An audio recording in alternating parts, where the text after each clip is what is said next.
Hello and welcome to my Battle for Azeroth dungeon guide. In this video we are looking at Atal'Dazar, which is one of the starting dungeons for the Horde, but it does become available to Alliance once they reach max level. This is a 4-boss, non-linear dungeon, so you do have your choice of which bosses you can tackle first. In this video we decided to go left towards Priestess Alonza. The trash packs here are not too difficult. They include some confessors that will try and heal, so do try and interrupt them when possible. There is also some caster trolls that will spam fireballs that will apply a short damage over time debuff. This debuff can be dispelled, but it is equally easy to heal through. As you get closer to the boss, some of the trash packs will also include juggernauts that will charge at ranged players and immediately follow up with an AoE attack. But this happens so quickly that it is very difficult, if not impossible, to avoid.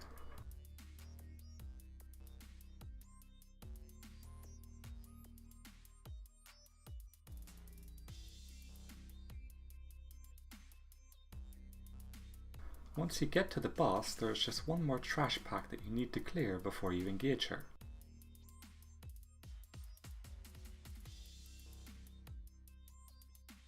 As mentioned previously, the first boss is called Priestess Alonza, and she is quite straightforward. The primary mechanic of the fight is tainted blood. These are pools of blood that will spawn on the floor in a group of 5, and your group needs to stand in these pools to remove them. Doing so will apply a damage over time to you and prevent you from soaking any more pools, so each person in the group needs to soak exactly one pool. This is important because when Alonza casts Transfusion, she will damage all players and heal herself. However, if each player has the tainted blood debuff from soaking the pools, the boss will be damaged instead of healed.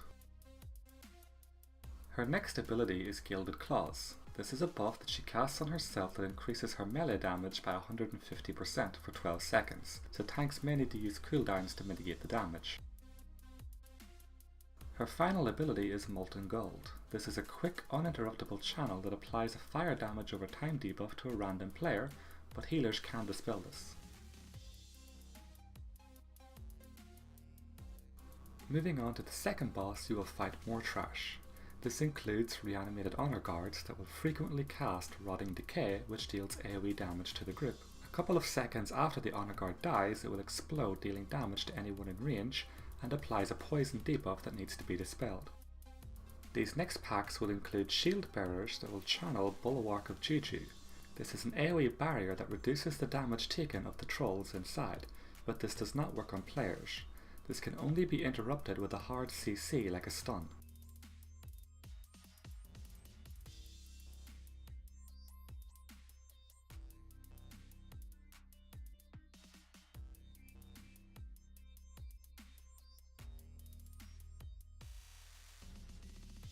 There is also a Witch Doctor that will hex random players.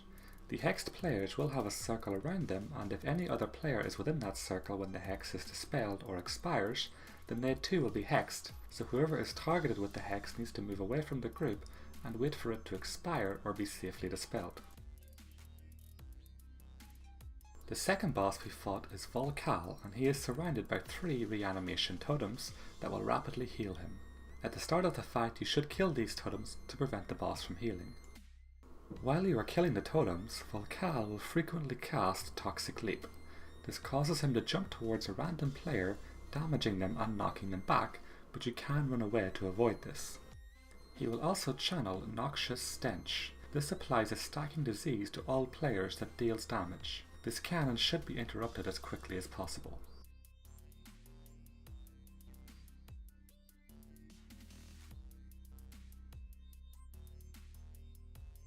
Once all 3 totems are destroyed, the boss will start to decay. This increases his physical damage done by 25%, and he will rapidly spew out toxic pools that will damage anyone who stands in them. The boss will no longer use Toxic Leap or Noxious Stench at this point. You just need to kite the boss and move out of the pools until he's dead.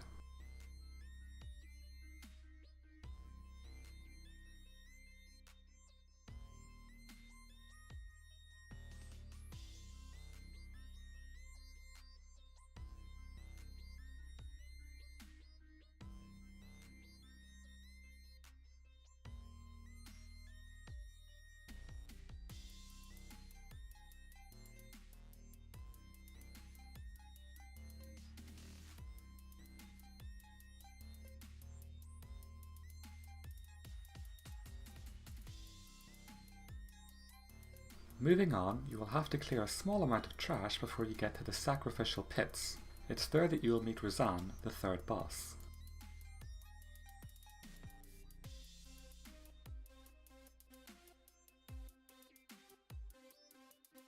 Scattered around the area are skeletons with a purple fog around them. Anytime a player comes into contact with this fog, a skeletal raptor will spawn and attack your group, similar to the fog in the Yogg-Saron encounter.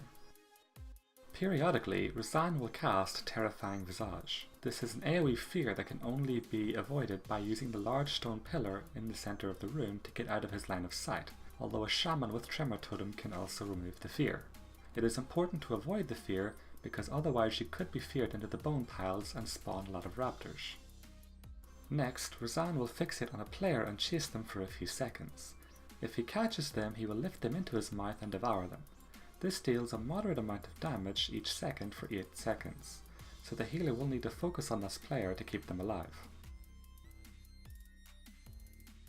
And finally, Rasaan will apply the Serrated Teeth debuff to the tank, which causes the tank to take 30% more physical damage.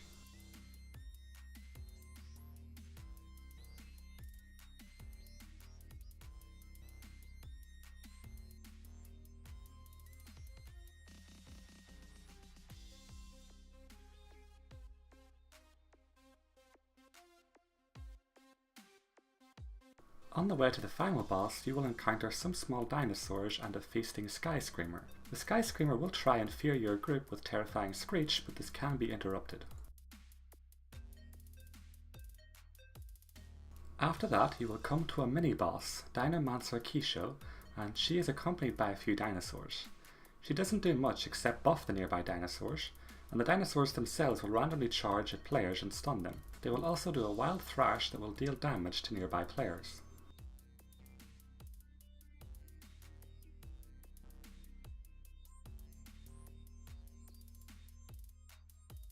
After that, you will just have to run through a small gauntlet of shadow spiders to get to the final boss.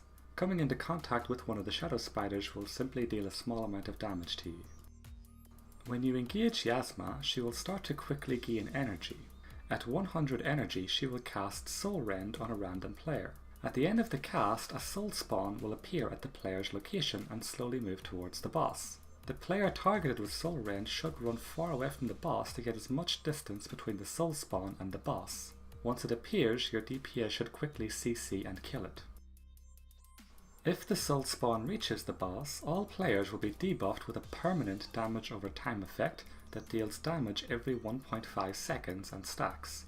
Even just one stack can cause your healer to get overwhelmed when combined with other abilities, so focus the soul spawn at all costs.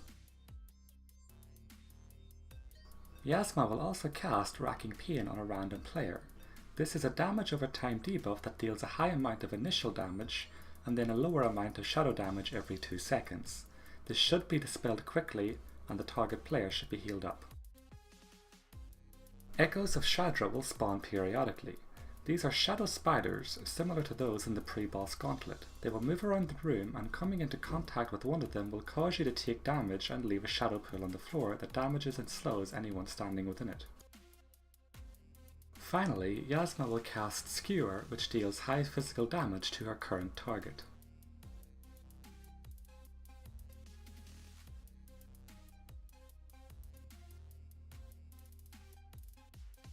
This concludes the Atal'Dazar normal dungeon guide.